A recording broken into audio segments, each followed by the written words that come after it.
Have you ever wondered what it would be like if Jason Voorhees owned a video store in Crystal Lake and had an emo teenage daughter who wanted to follow in his footsteps? No? Well, here we are. I'm Mike the Movie Misfit. It's Shudder Saturday, so let's talk about the newest Shudder original film, Bloody Axewound.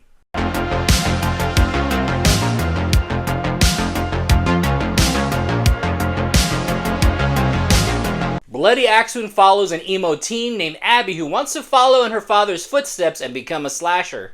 But all of a sudden, Abby drops that long life dream of murder, madness, and mayhem for true love. So Abby decides to turn her back on the family business and decides to follow her heart all of a sudden. The movie kind of feels like it's in the same universe as Behind the Mask, The Legend of Leslie Vernon. Everybody knows and acknowledges that all these slashers really exist out there, but no one seems to really do anything about it, let alone move away. So I'm going to say this part right now just so I can get it all out of the way. This movie really shines on makeup and practical effects. If I was to give a grade on makeup and practical effects alone, this movie would have an A+. Even though the movie looks very low budget, it definitely adds to the charm of the film. Now, where the movie just lost me was because of how our main character was written. In the beginning of the film, she wants to be a slasher so bad she accompanies her dad to some killings and just hangs back and watches. Hell, there are even some moments in the movie where she actually helps and kills people. And instantly that storyline is dropped because of love. So my newest pet peeve, especially with new horror movies within the last 4 years, are the emo teens. Because to me, the emo teen just means bad writing and bad character development, and especially when they throw around the love word or just that they're doing everything in the name of love, and I'm like, kid, you're not in love, you're just horny. And it doesn't stop there. The movie wants to be clever and funny, and I'm going to be completely honest, none of the jokes in this movie actually landed for me at all.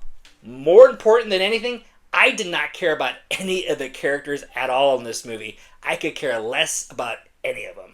Every character in the movie just seemed to have one note, and that's the note they stuck with through the entire film. Jeffrey Dean Morgan is in the trailer, and he is in the film for about a minute, so if you're expecting a lot of Jeffrey Dean Morgan, don't. And it's gone. Outside of the practical makeup effects, this movie was definitely a swing and a miss for me, and it also had me rolling my eyes a lot through the film. Now, don't get me wrong, the concept of the movie isn't bad necessarily, it just kind of felt more like an SNL skit. But the movie was also definitely giving me a lot of vibes of another slasher movie that I hated, which was It's a Wonderful Knife. One of the better parts about the movie is, well, I'll forget about it in 2 hours. My rating for Bloody Axewound, well, I'd say skip it, but if you're really emo, I guess watch it. Alright, so that was my rating for Bloody Axewound, and like I always say, just because I don't like something, doesn't mean you don't have to like it. Alright, Bloody Axewound, did you see it? Did you love it? Did you hate it?